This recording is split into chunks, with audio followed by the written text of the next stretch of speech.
Hello everyone, welcome to Naira study. अब आप सब कैसे हैं? आई होप कि आप सभी बहुत अच्छे होंगे।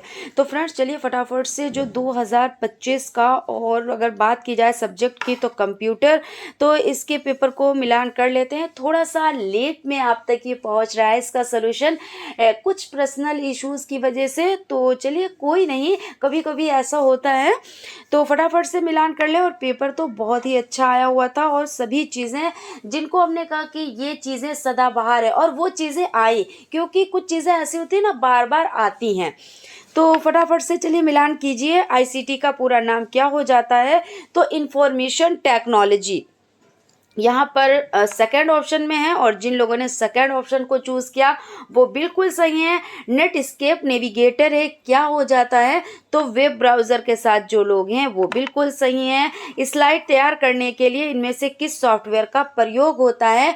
तो स्लाइड तैयार करने के लिए यहाँ पर MS पावर पॉइंट। ठीक है, तो ये आपका 4 ऑप्शन में हो जाता है, और 4 ऑप्शन के साथ जो लोग हैं वो बिल्कुल सही है। निम्नलिखित में से किसका उपयोग डेटा भंडारण के लिए नहीं होता है? यहाँ पे जो नहीं है वही सही होगा, और एक क्वेश्चन ऐसा डाल ही देते हैं, ठीक है ना। तो यहाँ पे क्या हो जाता है? जो नहीं है वो सही है। तो यहाँ पे क्या हो जाएगा? पेन ड्राइव हो जाएगा, हार्ड डिस्क हो जाएगी, मेमोरी कार्ड हो जाएगा, लाइट पेन हो जाएगा। तो यहाँ पे आपका जो आंसर हो जाएगा वो लाइट पेन हो जाएगा, क्योंकि इसमें क्या होता है, डायरेक्ट वर्क किया जाता है, इसमें स्टोर नहीं किया जाता है। और उसके बाद अगला क्वेश्चन आपका, क्योंकि 5 क्वेश्चन है ना, तो अभी 4 क्वेश्चन हुए आपके। 5 नंबर का जो क्वेश्चन हो जाता है वो है, शैक्षिक कार्यक्रमों के प्रसारण हेतु शैक्षिक दूरदर्शन चैनल का नाम क्या हो जाता है? तो ये हो जाता है ज्ञान दर्शन। क्या हो जाता है? ज्ञान दर्शन। और जिन लोगों ने सेकंड ऑप्शन को चूज किया है वो बिल्कुल सही है। उसके बाद अति लघु उत्तरीय टाइप क्वेश्चंस में हमने क्या कहा था? लैंड मैन वैन, इसकी फुल फॉर्म आप लोगों को रट लेनी है। प्लस जैसे CPU की, इसकी फुल फॉर्म आपको रट लेनी है, और वही सब चीजें देखिए आई हुई हैं। तो लैंड और वैन, तो लैंड का मतलब क्या हो जाता है? लोकल एरिया नेटवर्क, आप लोगों ने यही लिखा होगा। और वैन का मतलब होता है wide area network. Smart class की 2 विशेषताएं लिखिए। तो स्मार्ट क्लास क्या होता है? इंटरेक्टिव और मल्टीमीडिया आधारित शिक्षण ये हो जाता है, क्योंकि स्मार्ट क्लास में यही होता है ना। तकनीकी एकीकरण और डिजिटल संसाधनों का उपयोग हो जाता है। और अगला क्वेश्चन है, ऑनलाइन परीक्षाओं के 2 उद्देश्य लिखिए। तो भाई ऑनलाइन परीक्षाओं के जो 2 उद्देश्य हो जाते हैं, यहाँ पर हम लोग देख लेते हैं। भाई आपने क्या लिखा है? ज़रूर कमेंट करके आप लोग बताएं हमें। तो क्या हो जाता है? दक्षता और विश्वसनीयता बढ़ाना हो जाता है, और सुरक्षा और निष्पक्षता सुनिश्चित करना हो जाता है। इसमें देखिए हम आपको पढ़ा रहे हैं, ठीक है, हमें नहीं पता कौन अमीर है, कौन गरीब है, कौन किस तबके से आया है। तो इसमें ये नहीं है, भेदभाव नहीं है, और ये चीज़ करनी भी नहीं चाहिए। हालांकि ये चीज़ बहुत होती है, भेदभाव बहुत होता है, लेकिन इन चीज़ों को अलग हटा के ही वर्क करना चाहिए। और यहाँ पे है एजुसेट के 2 कार्य लिखिए। तो इसके 2 कार्य क्या हो जाते हैं? शैक्षिक सामग्री का प्रसारण हो जाता है, और दूरस्थ शिक्षा को बढ़ावा देना। कोई बैठा कहीं और है और वो क्या कर रहा है? वो पढ़ाई कर रहा है अपने घर से बैठकर, तो इसी को तो कहते हैं दूरस्थ शिक्षा। जाना भी नहीं पड़ता और घर से वो पढ़ लेता है। और यही चीज़ें आपने लिखी होंगी। यहाँ पे आपका हो जाता है, ये क्वेश्चन भी आपका कंप्लीट हो जाता है। अब आपके बच्चे लघु उत्तरीय टाइप क्वेश्चन, और लघु उत्तरीय टाइप भी क्वेश्चंस भी बहुत ही अच्छे क्वेश्चंस आए हुए थे। सर्च इंजन के प्रकार का वर्णन कीजिए। तो सर्च इंजन में इसको थोड़ा सा पहले इनके नाम लिखने थे, उसके बाद थोड़ा सा एक्सप्लेन भी करना था।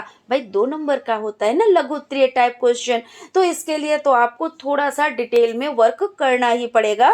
तो सर्च इंजन के प्रकार कौन कौन से हो जाते हैं? तो क्रोलर आधारित खोज इंजन हो जाता है, निर्देशिका आधारित खोज इंजन हो जाता है, हाइब्रिड खोज इंजन और मेटा खोज इंजन। इनके बारे में आपको पहले ये हेडिंग लिखनी थी, उसके बाद इनके बारे में लिख देना था, आपका इनफ है, ठीक है। उसके बाद है ओवरहेड प्रोजेक्टर के भाग का उल्लेख कीजिए। तो ओवरहेड प्रोजेक्टर के भागों में प्रकाश स्रोत यानी लैंप, और रिफ्लेक्टर एक कूलिंग पंखा यानी ब्लोअर हो जाता है, और प्रकाश को केंद्रित करने वाला कंडेंसर, प्रोजेक्शन स्टेज एक और क्या हो जाता है, एक फ्रेस्नेल लेंस और एक दर्पण, इसमें ये शामिल हैं सभी चीज़ें। इनके नाम लिखकर और इनका क्या लिखेंगे, इनके बारे में थोड़ा थोड़ा सा लिखते, ऐसे ही आपने वर्क किया होगा। इतने तो समझदार आप हैं, ये इतने क्या, बहुत ज़्यादा समझदार हैं भाई। टेली कॉन्फ्रेंसिंग के 4 लाभ लिखिए। 15 नंबर का जो क्वेश्चन है, यहाँ पे हमें लग रहा है क्वेश्चन हम छोड़ रहे हैं ना। कंप्यूटर के प्रमुख अंगों के नाम लिखिए, ये आपका आया था 14 नंबर का क्वेश्चन। तो कंप्यूटर के प्रमुख अंग कौन कौन से हो जाते हैं, तो सेंट्रल प्रोसेसिंग यानी सीपीयू है ना, इसकी फुल फॉर्म भी हमने आपको बताई थी कि ये क्वेश्चन आता है किसी भी रूप में आए। तो सेंट्रल प्रोसेसिंग यूनिट यानी CPU, motherboard, random access memory यानी आरएएम हो जाता है, storage device, power supply unit PSU, और इसके अलावा क्या क्या हो जाती हैं, इसके अलावा इनपुट डिवाइस जैसे कीबोर्ड, माउस, आपको ये भी डिटेल में बताया था। इन मतलब अंदर होता है जिस और यानी जिससे हम इसमें मॉनिटर में अंदर करते हैं, यानी माउस और कीबोर्ड से हम मॉनिटर में कुछ चीज़ें करते हैं, है ना, तो वो इनपुट हो जाते हैं, और जिसके द्वारा हम बाहर चीज़ों को निकालते हैं वो आउटपुट हो जाते हैं। तो आउटपुट डिवाइस में जैसे आपका मॉनिटर है, स्पीकर है, यानी क्या है, वो बाहर निकल रहे हैं, है ना, प्रिंटर है यानी प्रिंट होकर वो बाहर निकल रहा है, तो ये इन आउटपुट हो जाते हैं। और इनपुट में क्या, कीबोर्ड और माउस ये हो जाते हैं। 15 नंबर का क्वेश्चन में टेली कॉन्फ्रेंसिंग के 4 लाभ लिखिए। तो टेली कॉन्फ्रेंसिंग में क्या हो जाता है, लागत और समय की बचत हो जाती है, और लचीलापन और पहुंच, बेहतर सहयोग और उत्पादकता, और दूरस्थ शिक्षा और स्वास्थ्य सेवाएं, ये आपको लिखने थी हेडिंग्स। उसके बाद इसके बारे में थोड़ा थोड़ा लिख देना था, यानी डिटेल में आपको वर्क कर देना था। सॉफ्टवेयर के प्रकारों का वर्णन कीजिए।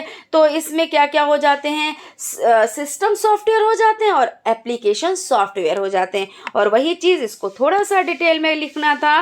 विकिपीडिया से आप क्या समझते हैं और स्पष्ट करना है इसको। तो विकिपीडिया एक मुफ्त, सहयोगी और बहुभाषी ऑनलाइन विश्वकोश है जो दुनिया भर के स्वयंसेवकों द्वारा मिलकर लिखा और संपादित किया जाता है, और इसे ज्ञान के बड़े भंडार के रूप में समझा जा सकता है। ये है विकिपीडिया के बारे में। और ई पुस्तकालय का महत्व बताए, तो ई पुस्तकालय यानी इलेक्ट्रिक है ना, इलेक्ट्रॉनिक। तो इस तरह से ई पुस्तकालय का महत्व ज्ञान तक सुगम पहुंच, और 24/7 यानी 24 घंटे और हफ्ते के 7 दिन उपलब्धता, और डिजिटल सीखने को बढ़ावा देना, है ना। ये सभी चीज़ें आपने लिखी होंगी, बहुत अच्छे से आपने वर्क किया होगा। और ये तो कोई नहीं कह सकता कि ये पता नहीं कहाँ से क्वेश्चन पेपर बना, और क्वेश्चंस इसमें रिपीट भी हुए हैं। ऐसा नहीं है कि क्वेश्चंस रिपीट नहीं हुए हैं। आप लोगों ने अगर अच्छे से क्वेश्चन पेपर सॉल्व किए होंगे, और थोड़ी सी आपने क्या की होगी, थोड़ी सी कहते नहीं दिल लगा के आपने थोड़ा सा सॉल्व किया होगा, तो आपने कर लिया होगा। आई होप आप लोगों को चीज़ें पसंद आती होंगी। और हाँ, 4th सेमेस्टर के लिए आप लोग तैयार हो जाएं, और आप लोगों के क्लासेस कंटिन्यू रहेंगे। सो आप लोग देखिए, इंग्लिश जो आपका सब्जेक्ट हो जाता है वो, और मैथ सब्जेक्ट, ये अभी से हम कंप्लीट कराने लगेंगे। और उसके बाद थोड़े थोड़े से क्या है, जो और भी सब्जेक्ट हो जाते हैं, कुछ 2 सब्जेक्ट तो आपके ये रहते हैं कि जो आपने नहीं पढ़ा होता है, उससे रिलेटेड 1-2 सब्जेक्ट, जैसे फर्स्ट सेमेस्टर में बाल विकास आपका आ गया है ना, तो ऐसे ही रहता है।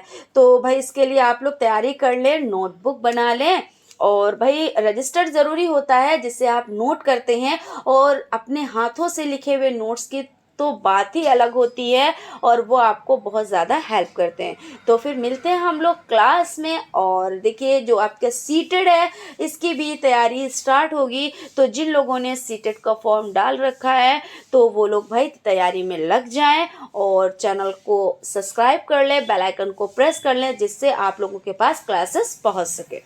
Thank you.